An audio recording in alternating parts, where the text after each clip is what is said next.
আগামীকালের দৈনিক রাশিফল নিয়ে বিস্তারিত আলোচনা করব ১২টি রাশির ভালো এবং মন্দ নিয়ে। এটা অতি পরিচিত প্রোগ্রাম। প্রত্যেকটা দিন আমি দৈনিক রাশিফল নিয়ে আলোচনা করি আপনাদেরই অ্যালার্ট করার জন্য। আগামীকাল ১৯শে জুলাই রবিবার।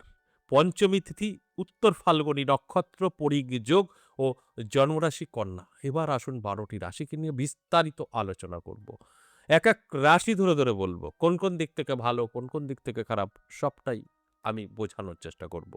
তাও ওভারঅল একটা আলোচনা আপনাদের অবশ্যই করে জানানোর চেষ্টা করব অ্যালার্ট থাকার জন্য। আগামীকাল ৪ রাশির জাতক-জাতিকাদের অর্থপ্রাপ্তি যোগে ভাগ্য বদলাতে পারে। ৩ রাশির জাতক-জাতিকাদের শুভ কোনো খবর আসতে পারে। অবশ্যই ৫ টা রাশির জন্য বলব সাবধান থাকুন। তাই এই আলোচনাগুলো শুনে যদি আপনারা নিজেদেরকে অ্যালার্ট রাখতে পারেন, তাহলে সম্পূর্ণভাবে আপনারা কিন্তু জীবনের সফলতা পেতে পারেন। কারণ এই আলোচনা মানে আপনাদেরকে জানানো, অ্যালার্ট করা যে আপনার ভালো সময়, আপনার খারাপ সময়। আপনি যদি ভালো থাকতে পারেন, তাহলে অবশ্যই আপনার জন্যই। আপনি যদি খারাপ থাকেন, সেটাও আপনার জন্যই। কারণ আপনি এই ভালো সময়টা কাজে লাগাতে পারেননি। তাই আমি জানানোর চেষ্টা করি এই যে বললাম যে রাশিগুলোর খারাপ, তারা যদি নিজেকে একটু গুটিয়ে রাখে, সতর্ক থাকে, খারাপ ঘটবে না। আমি বললাম বলে কেন ঘটবে? আপনি তো সেটাকে কন্ট্রোল করতে পারবেন। আবার আপনাকে যে বললাম প্রাপ্তিযোগ, এবার আপনি যদি ঘরে শুয়ে থাকেন একদম রিল্যাক্সে, তাহলে কি আপনার কিছু ঘটবে? প্রাপ্তি করতে গেলেও তো সেখানে যোগাযোগ দরকার, পরিশ্রম দরকার। তাই আমার কথাগুলো কানে শুনে আপনার জীবনে কোনো পরিবর্তন আসবে না। এই সত্য কথাটা একমাত্র আমি বলি। আমার এই কথাগুলো শুনে যদি আপনি আপনার জীবনে এপ্লাই করেন, ভাগ্য বদলাতে বাধ্য। কারণ আপনি সেটাকে কন্ট্রোল করতে পারবেন, নিজেকে তৈরি করতে পারবেন শুনে নিয়ে। তাই আমি কিন্তু প্রত্যেকটা দিন আপনাদের মোটিভেট করার চেষ্টা করি যে এই ঘটনা ঘটতে চলেছে, আপনারা অ্যালার্ট থাকুন। তাহলে আপনার এই হতে পারে। এই কথাগুলোই হচ্ছে মেইন বোঝা দরকার। বুঝলে আপনি সফলতা পাবেন। অবশ্যই আলোচনা থাকবে শেষ পর্যন্ত।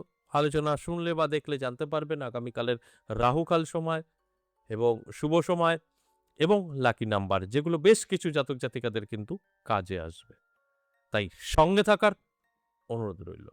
আমি বিস্তারিত আলোচনার মাধ্যমে আপনাদেরকে বোঝানোর চেষ্টা করব। প্রত্যেকটা দিন আমি কিন্তু ঠিক এইভাবেই আপনাদেরকে বোঝানোর চেষ্টা করি। তার আগে আমার সাথে কিভাবে যোগাযোগ করবেন সে বিষয়টা একটু বলি। নমস্কার, জয় মা কামাখ্যা, জয় মা তারা।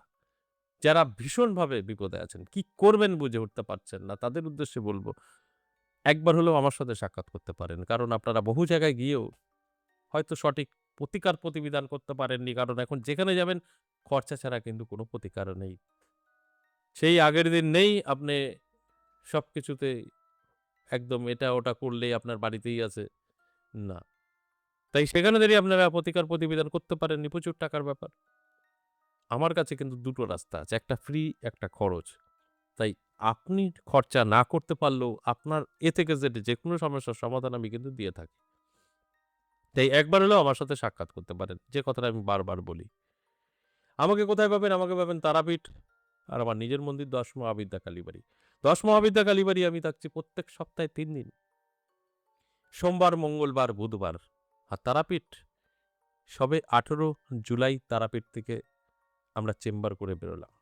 আবার আগস্টের ১ম এই থাকছে তারাপীঠ। ডেটটা জানিয়ে দেওয়া হবে। আমরা ঠিক ২০ দিন ডিসট্যান্স, ১৫ দিন ডিসট্যান্স তারাপীঠ থাকি। ডেট অনুযায়ী। আগে যেরকম ইংরেজি মাসের শুরু শেষ সেভাবে নয়। যেভাবে আমাদের ক্লায়েন্ট আসে সেভাবে আমরা ডেটটা ফেলি। তাই ১৮ জুলাই ছিল তারাপীঠ এবং আগস্টের শুরুতেই আবার থাকছে তারাপীঠ। অবশ্যই সঠিক তারিখ জানতে পারবেন। এছাড়া যারা ভাবছেন বহুদূর থেকে আমরা দেখি, আসতে পারবো না তারাপীঠ বা নদিয়া বীরনগর, তাদের জন্য বলব আপনারা অনলাইন বাড়িতে বসেও আমার সাথে সাক্ষাৎ করতে পারবেন। বাড়ি আপনার অবশ্যই ভারতবর্ষের মধ্যে হতে হবে। ভারতের যেকোনো কোণা থেকে বসে আপনি আমার সাথে সাক্ষাৎ করতে পারবেন। আমরা ভারতের বাইরে সম্ভব না।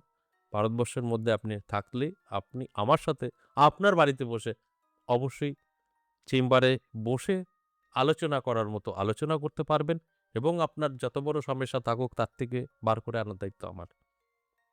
তাই এইভাবে আপনি কিন্তু আপনার সমস্যা নিয়ে আমার সঙ্গে আলোচনা করতে পারবেন। এর জন্য স্ক্রিনে দেওয়া phone number, WhatsApp number save করুন।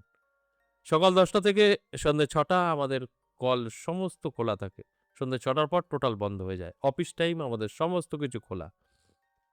তাই যদি মনে হয় আপনার প্রয়োজন আছে, এই অফিস টাইমে কল করুন, হোয়াটসঅ্যাপ করুন, ভালো করে জানুন, বুঝুন, নামটা লিখে দিন। আপনার যত বড় সমস্যা হোক না কেন, অবশ্যই আমার সাথে সাক্ষাৎ করার পর সেখান থেকে বেরিয়ে আসতে পারবেন।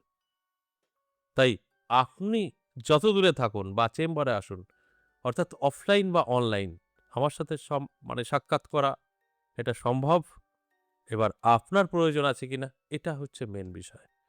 এবার আসুন আজকের যে আলোচনা দৈনিক রাশিফল অত্যন্ত গুরুত্বপূর্ণ। প্রত্যেকটা দিনের আমার এই আলোচনা আপনাদের অ্যালার্ট করার জন্য। কারণ আপনার জানার কথা না আপনার ভালো যাবে না খারাপ যাবে আমি শুধু জানানোর চেষ্টা করি। সেইভাবে যদি আপনি চলতে পারেন সেখান থেকে সাকসেস। তাই ওইভাবে চলাটা তো আপনার অবশ্যই প্রয়োজন। আর আপনি কানে শুনে নিলেন, আপনি কিছুই করলেন না, চললেন না, ভাবলেন যে ওহ! আমি সব পেয়ে গেছি। উনি বলল তো আমার ভালো প্রাপ্তিযোগ। ওইভাবে কাজ করবে না। আপনার পরিশ্রম প্রয়োজন আছে। আমরা একটা ওভারঅল হিসাব বলি যে এই রাশির ভালো, এই রাশির খারাপ। এবার ভালো রাশির তো ভালো কাজে ব্যবহার করতে হবে। ঘরে শুয়ে থাকলে কি করে ভালো হবে? হবে? হবে না। এখন আমার কাছে যদি এখন ৯০ বছরের কেউ এসে বলে, আমার এখন কেরিয়ার করতে হবে। সেটা কি সম্ভব? উনাকে কেউ চাকরিতে নেবে? উনি ওই বয়সে দৌড়ঝাঁপ করে ব্যবসা করতে পারবে? তা উনার আর তখন কেরিয়ার করার মতন যেরকম ভগবানেরও সাধ্য নেই। তাই আপনার ভালো সময় আমি বললাম, আপনি ঘরে শুয়ে বসে থাকবেন, ভালো সময় কি করে হবে? বলুন। অনেকেই আছে। হ্যাঁ, উনি তো বলছেন অমুক রাশির ভালো। আর অমুক রাশির ভালো আদৌ কি আপনার সেই রাশি মিললেই হবে? গ্রহ নক্ষত্র কি ঠিক আছে? এটা কিন্তু একটা বড় ম্যাটার।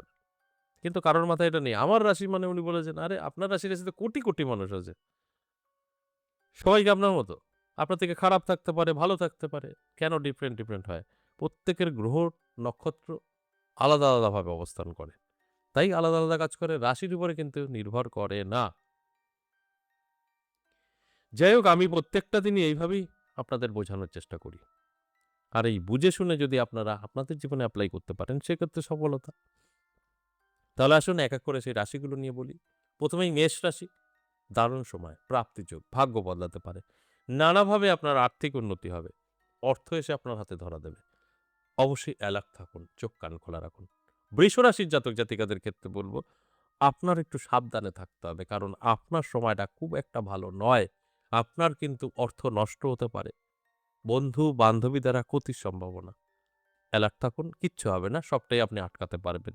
মিথুন রাশির জাতক জাতিকাদের সর্বকাজে সফলতা, শুভ কোনো খবর এবং সুস্বাস্থ্য আপনার থাকছে। অর্থাৎ এটা শুভ। আপনার জন্য ভালো সময়। কর্কট রাশির জাতক জাতিকাদের হঠাৎ ভাগ্য বদলাতে পারে। প্রাপ্তিযোগ। আমি বলব অ্যালার্ট থাকুন, চোখ কান খোলা রাখুন। দেখবেন জীবনের পরিবর্তন আপনি ঘটাতে পারবেন। কারণ সময় কিন্তু আপনার অত্যন্ত শুভ। এবং এই অর্থপ্রাপ্তি যোগে আপনার ভাগ্য বদলাবে তো এটাই স্বাভাবিক। অ্যালার্ট থাকলে আপনি নিজে উপলব্ধি করতে পারবেন। সিংহ রাশির জাতক জাতিকাদের আমি সাবধান থাকতে বলব। আপনার মান যশ খ্যাতি নষ্ট হতে পারে, শত্রু বৃদ্ধি পেতে পারে। যে কারণে আপনি অনেক কিছু থেকে পিছিয়ে পড়তে পারেন। অ্যালার্ট থাকলে এটা আপনি কন্ট্রোল করতে পারবেন। আপনার কোনো শত্রু আপনাকে কিছু করতে পারবে না। একটু অ্যালার্ট থাকুন। কন্যা রাশির জাতক জাতিকাদের কিন্তু ভাগ্য বদলাতে পারে। নানা দিক থেকে অর্থ আকর্ষিত হয়ে আসতে পারে। অর্থপ্রাপ্তির যোগ। তাই প্রাপ্তি ঘটবে।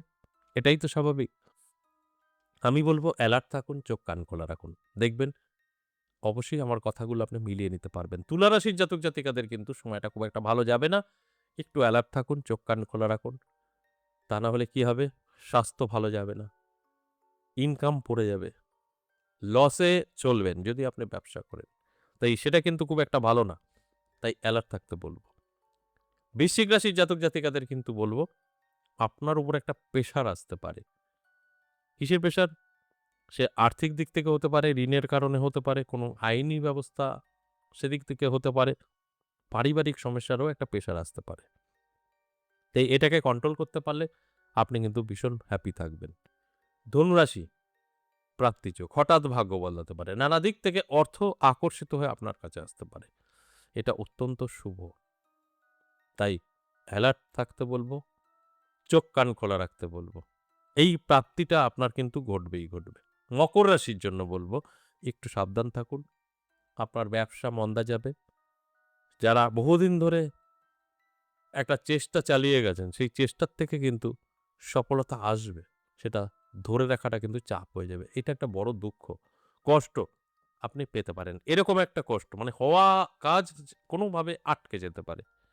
অ্যালার্ট থাকুন, এটাকে আপনি আটকাতে পারবেন। এটা সম্ভব। কুম্ভ রাশির জাতক জাতিকাদের ভালো সময়। স্বাস্থ্য ভালো থাকবে। বহুদিন ধরে যদি প্রবলেম থাকে ভালো থাকবে এবং সকলের মুখে, মুখে আপনার নামটা থাকবে। অর্থাৎ যশ খ্যাতি কিন্তু বৃদ্ধি পাবে। তবে মীন রাশির জাতক জাতিকাদের আমি সাবধান থাকতে বলব শরীর নিয়ে। সব ভালো থাকলেও শরীর ভালো থাকবে না। শরীর ভোগাতে পারে। তাই অ্যালার্ট থাকুন, চোখ কান খোলা রাখুন। এই যে এতক্ষণ আলোচনা করলাম মেষ থেকে মীন ১২টি রাশি, সম্পূর্ণ ওভারঅল প্রেডিকশন। এখানে কারোর ব্যক্তিগত জন্মছক বা হস্তরেখা বিচার বিশ্লেষণ করা হয়নি। এবার আসুন রাহুকাল, অশুভ সময়। আগামীকাল বিকেল ৪:৪৩ থেকে সন্ধ্যে ৬:২৩ সময়টা রাহুকাল। এই সময় কোনো শুভ কাজ করা যাবে না। এছাড়া সারাটা দিন শুভ এবং লাকি নাম্বার 8675 এটা ১২টি রাশির জন্যই প্রযোজ্য। আজ এ পর্যন্তই, আবারও আসবো নেক্সট ভিডিও নিয়ে। ততক্ষণ ভালো থাকুন। নমস্কার।